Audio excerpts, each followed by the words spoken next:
नमस्कार. श्री स्वामी समर्थ. गुरुवार दिनांक 13 ऑगस्टपासून श्रावण महिन्याला सुरुवात होणार आहे. श्रावण महिन्यामध्ये भगवान शिवशंकरांच्या पूजेला विशेष असे महत्त्व आहे.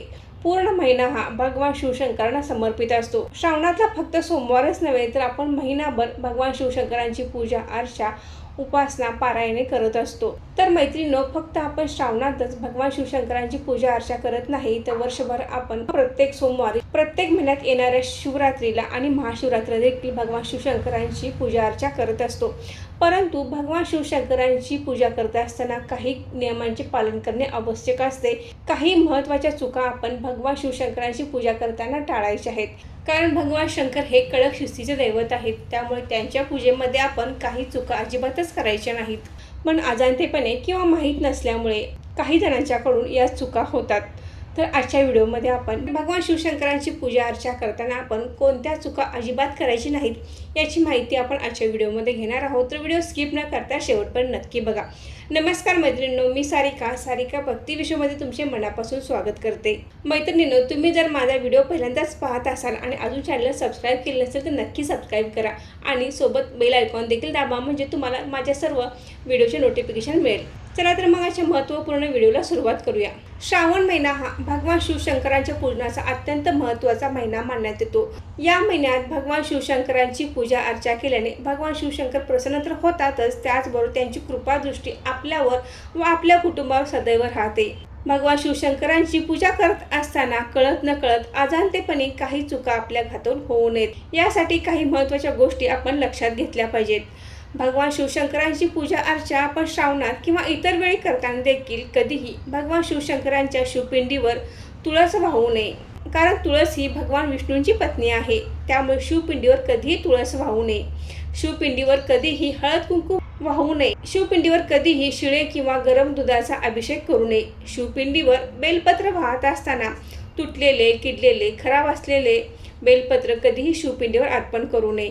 तसेच बेलपत्राच्या देठाची गाठ असते ती गाठ काढूनच आपण बेलपत्र पालते शिवपिंडीवर वाहायचे आहे. त्याचबरोबर आपण श्रावण महिन्यामध्ये शिवामूठ वाहत असतो. त्यामध्ये तांदूळ, जवस, मूग, सातू, तीळ, गहू हे धान्य आपण शिवपिंडीवर वाहत असतो. पण हे धान्य घेत असताना ते कधीही किडलेले, खराब झालेले किंवा आळीजाळी झालेले जे धान्य असते असे धान्य आपण शिवपिंडीवर कधीही अर्पण करू नये. भगवान शिवशंकरांना बेलपत्र हे अत्यंत प्रिय आहे. तर आपण एकदा वाहिलेले बेलपत्र हे परत काढून पाण्यामध्ये बुडून परत वापरू शकतो. कारण शास्त्रामध्ये असे सांगितले आहे की बेलपत्र शिळे होत नाही. परंतु बेलपत्र वाहत असताना देठ शिवलिंगाकडे असावे आणि जे पाण्याचे टोक आहे ते आपल्याकडे असावे. अशा पद्धतीने बेलपत्र व्हावे.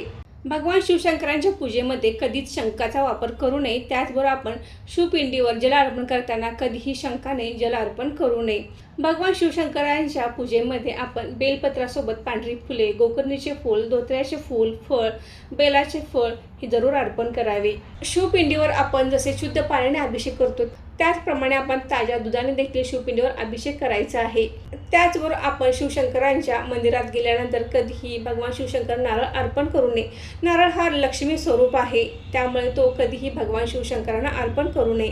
काळी कपडे घालून कधीही भगवान शिवशंकरांची पूजा करू नये. त्याचबरोबर आपण मंदिरात जाताना देखील काळी कपडे घालून कधीही भगवान शिवशंकरांचे दर्शन घेऊ नये. भगवान शिवशंकरांच्या शिवपिंडीवर आपण ज्यावेळी जल अर्पण करतो त्यावेळी आपल्या हातातला तांब्या हा तांब्याचा असावा किंवा स्टीलचा असावा. कधीही आपण प्लॅस्टिकच्या ग्लासने पाणी शिवपिंडीवर अर्पण करू नये. आपल्या घरामध्ये भगवान शिवशंकरांची मूर्ती किंवा फोटो कधीही पूजू नये. तर आपण लिंग स्वरूपातच भगवान शिवशंकरांची पूजा करायची आहे. त्याचबरोबर आपल्या घरामध्ये आपण पितळेचे पारस शिवलिंग किंवा मातीचे शिवलिंग तुम्ही पूजेमध्ये वापरू शकता. शिवलिंग हे जास्त मोठे नसावे, आपल्या अंगठ्या एवढे असावे. त्याचबरोबर शिवपिंड देवघरामध्ये पूजेमध्ये आपण ठेवतो तर ती उत्तरेकडे असावी. शिवपिंडीचा जो निमुळता भाग आहे तो उत्तरेकडे असावा आणि त्यानंतर आपण कोणतेही देव ठेवायचे नाहीत. भगवान शिवशंकरांना आवडणारे बेलपत्र, पांढरी फुले, धोत्र्याचे फूल जरूर अर्पण करावे. कारण या वस्तू शिवतत्व हे जास्त प्रमाणात आकर्षित करतात. त्यामुळे आवर्जून आपल्या देवघरातल्या देवपूजेमध्ये पांढरी फुले, बेलपत्र, धोत्र्याचे फूल या वस्तू आपण जरूर अर्पण करायचे आहेत. श्रावणामध्ये पूर्ण महिनाभर रोज नित्यनेमाने जलाभिषेक करणे आवश्यक आहे. त्याचबरोबर आपण ओम नमः शिवाय या मंत्राचा जप करायचा आहे आणि एक तरी बेलपत्र आपण शिवपिंडीवर जरूर अर्पण करायचे आहे.